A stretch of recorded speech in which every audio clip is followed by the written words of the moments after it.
இது அந்த ஊரில் இருக்கும் என் குடும்பம். அதனால தான் அவர் இங்கே வந்திருக்காரு. அதனால தான் நான் பேச்சை ஆரம்பிக்கும் பொழுது நான் உயிரே உறவே தமிழே என்று ஆரம்பித்தேன். அதில் தமிழிலிருந்து பிறந்தது தான் உங்கள் பாஷையும். அதனால் நீங்களும் அதில் உட்படுவீர்கள்.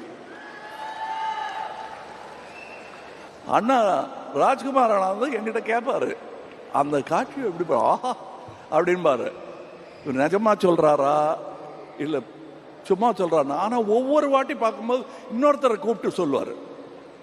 என்னுடைய ராஜபார்வை படத்துக்கு முதல்ல வந்து கிளாப் எல்லாம் காட்டி ஆரம்பித்து வச்சது மட்டும் இல்லை, புஷ்பக் படம் நாங்கள் பெங்களூரில் எடுக்கும்போது அதுக்கும் அவர் தான் கிளாப் கொடுத்து ஆரம்பித்து வச்சார்.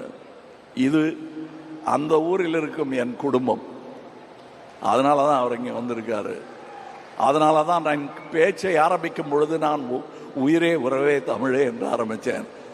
அதில் தமிழிலிருந்து பிறந்தது தான் உங்கள் பாஷையும். அதனால் நீங்களும் அதில் உட்படுவீர்கள். இது அந்த ஊரில் இருக்கும் என் குடும்பம். அதனால தான் அவர் இங்கே வந்திருக்காரு. அதனால தான் நான் பேச்சை ஆரம்பிக்கும் பொழுது நான் உயிரே உறவே தமிழே என்று ஆரம்பித்தேன். அதில் தமிழிலிருந்து பிறந்தது தான் உங்கள் பாஷையும். அதனால் நீங்களும் அதில் உட்படுவீர்கள். அண்ணா ராஜ்குமார் அண்ணா வந்து என்கிட்ட கேட்பாரு, அந்த காட்சி எப்படி ஆஹா அப்படின்பாரு. இவர் நிஜமா சொல்றாரா இல்லை சும்மா சொல்றாரு? ஆனால் ஒவ்வொரு வாட்டி பார்க்கும்போது இன்னொருத்தரை கூப்பிட்டு சொல்லுவார். என்னுடைய ராஜபார்வை படத்துக்கு முதல்ல வந்து கிளாப் எல்லாம் காட்டி ஆரம்பித்து வச்சது மட்டும் இல்லை, புஷ்பக் படம் நாங்கள் பெங்களூரில் எடுக்கும்போது அதுக்கும் அவர் தான் கிளாப் கொடுத்து ஆரம்பித்து வச்சார். இது அந்த ஊரில் இருக்கும் என் குடும்பம்.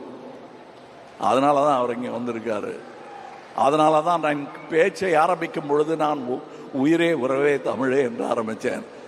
அதில் தமிழிலிருந்து பிறந்தது தான் உங்கள் பாஷையும். அதனால் நீங்களும் அதில் உட்படுவீர்கள்.